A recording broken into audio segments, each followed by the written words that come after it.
போன பகுதியில் பார்த்தீங்கன்னா நம்ம கதாநாயகி மூன் கார்வர், ஷாவ், மவுண்டன் ஷேப்பர், அப்புறம் கிளவுட் ரிட்டனர் எல்லாரையும் வந்து பார்த்துருப்பாங்க. எஸ்பெஷலி போன பாட்டு வந்து நம்ம ஒழுங்காக கவர் பண்ண முடியல. போன பாட்டில் தான் வந்து நம்ம கிளவுட் ரிட்டனரை பார்த்ததோட நம்ம வந்து நிறுத்திட்டோம். இந்த பாட்டில் அதனால் ஒரு குட்டியை வந்து என்ன ஆச்சு அப்படிங்கிறத வந்து ஷார்ட்டாக பார்த்துடலாம். அதாவது கிளவுட் ரிட்டனரோட மலைக்கு வந்தோடனே கொஞ்சம் சமைச்சு அவங்களுக்குலாம் வந்து படையல் மாரி வைக்கணும் அப்படிங்கிறது வந்து கதாநாயகி வந்து தெரிஞ்சுக்கிறாங்க. அதனால் வந்து அவங்க 3 வகையான உணவு வந்து சமைச்சு அவங்களுக்கு படையலாக வைக்கிறாங்க. வச்சோடனே அங்கே இருக்க ஒரு கதை வந்து திறக்குது. உள்ள போன ஒரு பெரிய குகை, எக்கச்சக்கமாக ரொம்ப தூரம் போகுது. அது உள்ள நிறைய எந்திரங்கள், பொறி, அது இதுன்னு என்னென்னமோ வச்சிருக்காங்க. அது எல்லாத்தையும் கடந்த கதாநாயகி வந்து லாஸ்ட்டுக்கு போகிறாங்க. போனோடனே அந்த கிளவுட் ரிட்டனர் வந்து அவங்கள பார்த்து, பரவாயில்ல, சாதாரணமாக எல்லாராலையும் அது கடந்து வந்துட முடியாது, பரவாயில்ல நீ வந்து வந்திருக்க அப்படின்னு சொல்லிட்டு உனக்கு என்ன வேணும் அதெல்லாம் வந்து கேட்குறாங்க. இந்தமாரி ரெக்ஸ்லாபிஸ் அது வந்து இந்தமாரி இறந்து போச்சு, ஏதாவது கொண்டுட்டாங்க அப்படின்னு மாதிரி சொல்கிறாங்க. அது கையாமையும் கத்துது. அப்புறம் வந்து நம்ம கதாநாயகி வந்து கொஞ்சம் சமாதானம்லாம் படுத்துறாங்க. என்ன சமாதானப்படுத்துறாங்கன்னா, அது வந்து நம்ம லீவே தாக்க போகிறோம் அப்படின்ற மாதிரிலாம் அது சொல்ல ஆரம்பிச்சிருச்சு. அதுக்கு வந்து நீங்கள் எல்லாமே பண்ணக்கூடாது அப்படி இப்படின்னு சொல்கிறாங்க நம்ம கதாநாயகி. சரி நீ இப்போ இதெல்லாம் வந்து நாங்கள் அடாப்டே வந்து நாங்கள் பேசி முடிவு பண்ணிக்கிறோம், நீங்கள் வந்து இடத்த காலி பண்ணுன்னு சொல்லிடுறாங்க. நம்ம கதாநாயகி கம்முன்னு வந்துடுறாங்க. அங்கேருந்து வந்த கதாநாயகி நேராக பறந்து நம்ம சைல்டுக்கிட்ட வந்து வந்துடுறாங்க. அவன்கிட்ட போய் இந்த வந்த கதை, போன கதை, இது வரைக்கும் நடந்த எல்லா விஷயத்தையும் வந்து சொல்லிடுறாங்க. சொன்ன உடனே சரி எனக்கு இவ்வளோ விஷயம் சொன்னல, நானும் ஒரு சில விஷயம்லாம் திருப்பி சொல்கிறேன் இங்கே என்ன நடந்துச்சு அப்படின்னு சொல்லிட்டு. ஏன்னா உண்மையான கொலைகாரங்க வந்து யார் என்ன அப்படிங்கிறது அவங்களுக்கு தெரியல அப்படின்னு சொல்லியிருக்காங்க. அது மட்டும் இல்லாமல் இந்த ரெக்ஸ்லாபிஸ் வந்து செத்து போச்சு இல்லையா, அதோட உடலை பார்த்து யாருக்கும் வந்து மரியாதை செலுத்துறதுக்கும் அனுமதி இல்லை அப்படின்னு சொல்லிட்டாங்களாமா. இன்னொரு விஷயம் சொல்கிறேன், என்னதான் நடக்குது அப்படின்னு சொல்லிட்டு அவங்களால முழுசால எல்லாத்தையும் மறைச்சிட முடியாது. ஏன்னா இப்போ நடந்துட்டு இருக்கிற விஷயங்கள்லாம் அந்த மாதிரி இருக்குது. அதனால கொஷிங்கே நினைச்சாலும் எல்லாத்தையும் மூடி மறைக்க முடியாது அப்படின்னு அவன் சொல்கிறான். அது மட்டும் இல்லாமல் ரெக்ஸ்லாபிஸ்க்கு இன்னொரு பேர் இருக்குன்னு சொல்கிறான். அது வந்து எக்ஸுவியா அப்படின்னு சொல்கிறான். அது மட்டும் இல்லாமல் ரெக்ஸ்லாபிஸ் தான் வந்து முதன்மை அடாப்டையாம், எல்லா அடாப்டைக்கும் அதை வந்து முதன்மை அடாப்டையாம். எப்படி வந்து நம்ம வென்டி இருக்கான் இல்லையா பார்பேடஸ், அவன் வந்து சுதந்திரத்துக்கான ஒரு கடவுளோ, அதே மாதிரி இந்த ரெக்ஸ்லாபிஸ் வந்து ஒப்பந்தத்துக்கான கடவுளாம். இப்போதான் பார்த்தீங்கன்னா பல வருஷத்துக்கு முடியாத 37 நூற்றாண்டுகளுக்கு முன்னாடி இந்த மீதி இருக்கிற அடாப்டை எல்லாத்தையும் நம்ம ரெக்ஸ்லாபிஸ் வந்து லீவை பாதுகாக்க சொல்லி ஒரு ஒப்பந்தத்துக்குள்ளே வர வச்சிருக்காரு. அந்த மீதி இருக்கிற அடாப்டையும் அதனால தான் நம்ம லீவை பாதுகாக்கிறாங்க. அதாவது நம்ம ஒரு 4 பேரை பார்த்தோம்ல, மூன் கார்வர், ரெக்ஸ்லாபிஸ், கிளவுட் ரிட்டனர், அப்புறம் ஷா, அவங்க எல்லாரும். அந்த ஒப்பந்தம் வந்து எப்படி வேலை செய்யுது அப்படின்னு நினைக்கிறேன்னா, இந்த கொஸ்டின் இருக்காங்க இல்லையா, அவங்க வந்து இந்த லீவை பாதுகாக்க தவறிட்டாங்க, ஏதோ ஒரு வேலை தப்பு பண்ணிட்டாங்க அப்படின்னா, அப்போ வந்து இந்த அடாப்டே உள்ள வந்து எல்லாத்தையும் சரி பண்றது தான் அதோட வேலை. ஏதாவது வேலைங்கிறத அதுக்கான உரிமை வந்து அதுக்கு இருக்கான், எல்லாத்தையும் வந்து என்னென்ன பிரச்சனைங்கிறத பார்த்து எல்லாத்தையும் சரி பண்றதுக்கு. முக்கியமான விஷயமே இன்னொன்று என்னன்னா, இந்த லேவிய கொஸ்டின் வந்து நம்ம புவியின் கடவுளோட உடல் இருக்கு இல்லையா, அதை வந்து மறைச்சு வைக்கிறாங்களாம், யாரையும் பார்க்கவே விட மாட்டாங்களாம். அது வந்து ரொம்ப ரொம்ப சந்தேகத்துக்குரியதாக இருக்கு அப்படின்ட்டு இவன் பேசிட்டு இருக்கான். அப்புறம் அப்படி இப்படி நிறைய பேசிட்டு இருப்பாங்க. அப்புறம் வந்து அப்புறம் பார்க்கலான்னு சொல்லிட்டு அவன் கிளம்பிடுறான். அப்புறம் இன்னொன்று, இவங்க 2 பேரும் பேசிட்டு இருக்கும்போது இடையில வந்து பயமான் சொல்லிடுவான், இந்த மாதிரி ஒரு வேளை நம்ம கதாநாயகியால் புவியின் கடவுளை பார்க்க முடியலன்னா அப்போ நம்ம கதாநாயகி வந்து 7 கடவுள்களையும் பார்க்கணும்னு நினைக்கிற ஆசை வந்து முடிஞ்சு போயிடும் அப்படின்ற மாதிரி சொல்கிறாங்களா. நீ எதுக்கு மொத்தம் 7 கடவுளையும் தேடிட்டு இருக்க அப்படின்னு நம்ம செயலி கேட்கும்போது, அதுக்கும் உனக்கு எந்த சம்மந்தமும் கிடையாது, நீ தேவையில்லாத அந்த பிரச்சனைக்குள்ள வராது அப்படின்னு சொல்லிடுறாங்க. நீ இப்படி சொன்னாலும் பரவாயில்ல, இந்த விஷயத்தில் உனக்கு உதவுறதுக்கான ஒரு ஆளை வந்து எனக்கு தெரியும், எனக்கு கொஞ்சம் நேரம் கூட நான் வந்து ஏற்பாடு பண்ணுறேன் அப்படின்னு அவன் சொல்லியிருக்கான். நம்ம கதாநாயகி சரி அப்படின்னு சொல்லியிருக்காங்க. ஓரளவு காட்டுறேன்னு சொல்லியிருந்தான்ல, அவனை காட்டுறதுக்காக ஒரு ஹோட்டலுக்கு வந்து வர சொல்லியிருக்காங்க. சரி நம்ம கதாநாயகியும் போகிறாங்க. வெளியே சைல்டு நிற்கிறான். வா, அவர் உள்ளதாக இருக்காரு, இனிமேல் ஒரு வணிகத்துக்காக பேசுகிறேன் அப்படின்னு சொல்லிட்டு ஒரு யாரையும் சாப்பிட்டுட்டே பேசுகிறான்ட்டு வந்து கூப்பிட்டு உட்கார வச்சிருக்கேன் அப்படின்னு சொல்லி உள்ளே கூப்பிட்றான். வரவேற்பெல்லாம் நல்லா தரப்படலாம் தான் இருக்குது. உள்ளே போன வழியில் நல்லா கெத்த கோட் சூட்லாம் போட்டு ஒருத்தர் உட்காந்துட்டு இருக்காரு. அவர் பேர் வந்து ஜாங்லி அப்படின்னு வந்து இன்ட்ரடியூஸ் பண்ணி வைக்கிறான். இந்த ஜாங்லி வந்து வாங்ஷெங் அப்படிங்கிற ஒரு அமைப்போட ஆலோசகராக இருக்காரா. அது மட்டும் இல்லாமல் ஃபெட்டியோட ஒரு நல்ல கூட்டாளி, நண்பகத்தன்மையான கூட்டாளி அப்படின்னு சொல்கிறான். அது மட்டும் இல்லாமல் இன்னும் கொஞ்சம் ஜாங்லி பற்றி சொல்கிறான்னா, இவருக்கு வந்து எப்போ எதெல்லாம் வந்து ரகசியமாக பண்ணணும், எதெல்லாம் வந்து எப்படி பண்ணணும் அப்படிங்கிறதுலாம் இவருக்கு தெரியும். இந்தமாரி ஆளுங்கிட்ட தான் வந்து ஃபெட்டிக்கு ரொம்ப வேலை பார்க்கறது ரொம்ப பிடிக்கும் அப்படின்ற பேர் அவர் சொல்கிறாரு. அதாவது நம்ம கூட இருக்க சைல்டு வந்து ஜாங்லியை பற்றி சொல்லிக்கிட்டு இருக்கான். சரி, எல்லார்கிட்ட முதல்ல வாங்ஷெங் அப்படின்னா என்ன நம்ம கதாநாயகி வந்து கேட்குறாங்க. அது ஒன்றும் இல்லைங்க, அது வந்து வாங்ஷெங் ஃபியூனரல் பார்லர், அதோட முழு பேர் வந்து இந்த இறுதி சடங்கெல்லாம் செய்கிற ஒரு அமைப்பு. நம்ம கதாநாயகி வந்து இந்த ஃபெட்டியை சேர்ந்தவன் சொன்னோன்னே ஏதோ ஒரு இவனும் தப்பானவன், கொலகதை பண்ணுறான் அப்படின்னு மாதிரி நினச்சிட்டு இருப்பாங்க போல். அதை விளக்குற விதமாக அந்த சைடு சொல்கிறான், இந்தமாரி ஃபெட்டிக்கு வந்து நிறைய நண்பர்கள் இருக்காங்க, ஆனால் எல்லாருமே அதுக்கு இந்தமாரி கொலை குத்து அந்த மாதிரி பண்ணுற ஆளுங்கெல்லாம் கிடையாது, அட்லீஸ்ட் வெளிப்படையாக பண்ண மாட்டாங்க அப்படின்னு சொல்கிறான். வெளிப்படையாக பண்ண மாட்டாங்கன்னா என்னடா சொல்கிற அப்படின்னு நம்ம கதாநாயகி கேட்குறாங்க. இதை பற்றி என்னால் இப்போ பெருசாக சொல்ல முடியாது, முதல்ல நான் உன்னை வந்து ஏன் ஜாங்லி கிட்ட கூப்பிட்டு வந்தேன்னா அப்படின்னு சைல்டு ஆரம்பிக்கிறேன். உடனே வந்து ஜாங்லி வந்து அவர் பேசுகிறாரு, என்ன என்னால் வந்து ரெக்ஸ்லாபிஸோட உடம்பு கிட்ட கூட்டு போக முடியும் அப்படின்னு அவர் சொல்கிறாரு. 1000 தான் ரெக்ஸ்லாபிஸ் வந்து ஒரு முதன்மையான அடாப்டையாக இருந்தாலும் கடைசியில் அவரும் ஒரு சாதாரண அடாப்டை தான். கடந்த ஆயிரக்கணக்கான வருஷத்தில் நம்ம நிறைய அடாப்டை வந்து இழந்திருக்கோம், இதை வந்து நம்மளால் இந்த காலத்தில் தவிர்க்கவே முடியாது அப்படின்னு மாதிரி சொல்கிறாரு. இதை கேட்ட உடனே நம்ம கதாநாயகி வந்து புவியின் கடவுள் வந்து ஒரு அடாப்டையா அப்படின்னு கேட்குறாங்க. கடவுள்களுக்கு பல பேர் இருக்குது, ஒப்பந்தத்துக்கான கடவுள், கணிதத்துக்கான கடவுள், போர் கடவுள், மோராக்ஸ், ரெக்ஸ்லாபிஸ், இந்த வரிசையில் அடாப்டஸ் அப்படிங்கிற ஒரு பேர் கொடுக்க தோணும் பெரிய ஆச்சரியம் இல்லையே.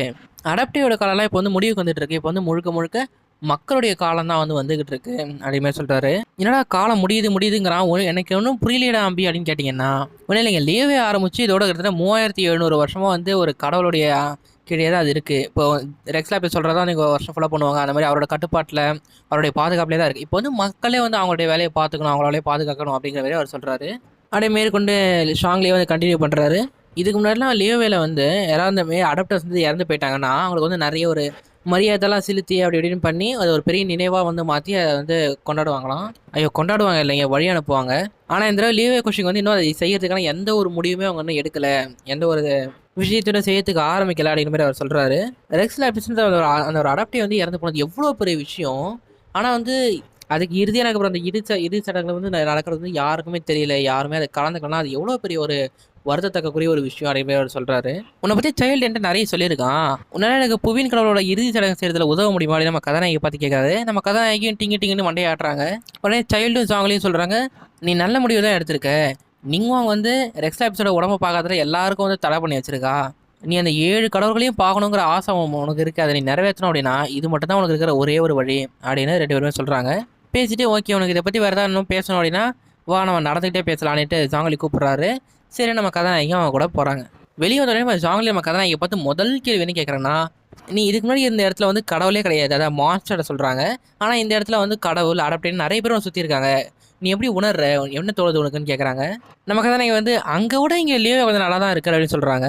நிச்சயமா ரொம்ப சந்தோஷம். அது மட்டும் இல்லாமல் இறுதி சடங்கை வந்து நம்ம வந்து செய்ய ஆரம்பிக்கும் போது நீ அதில் வந்து நிறைய விஷயத்தை கற்றுக்குவேன் அப்படின்னு அவர் சொல்கிறாரு. இருக்கிற 7 தேசங்களே லீவ் தான் ரொம்ப பலமான நாடு, அடாப்டே வந்து பாதுகாக்குது, கொஷிங் வந்து ஆளுது. அதனால் ஃபெட்டியோட தில்லாலங்கடி வரலாம் எதுவும் செயல்படாது.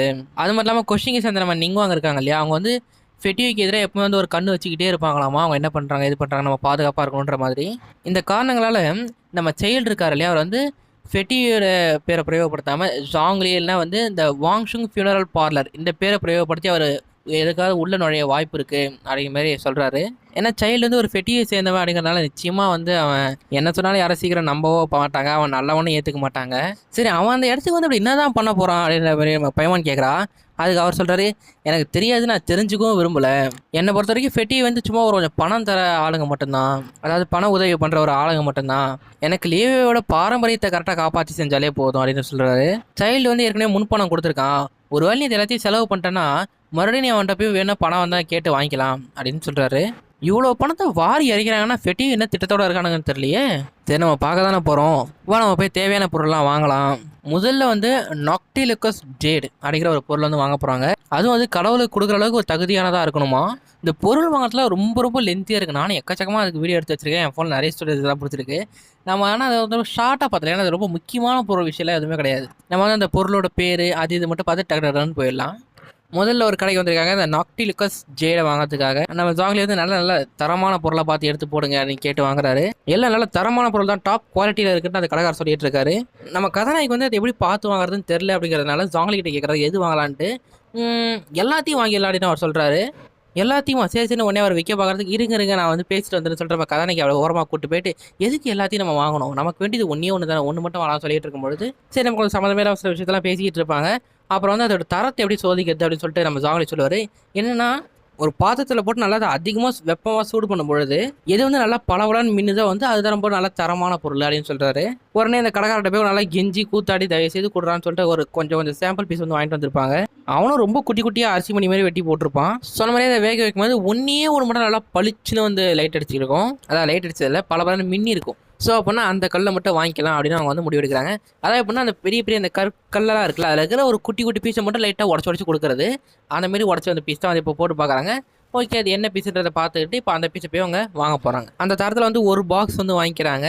வாங்கின வாட்டி அந்த ஆள் வந்து விற்கிற ஆள் வந்து கேட்குறாரு எதுக்காக நீங்கள் இந்தளவுக்கு வாங்குறீங்க அப்படின்னு சொல்லிட்டு அவர் வந்து கேட்குறாரு.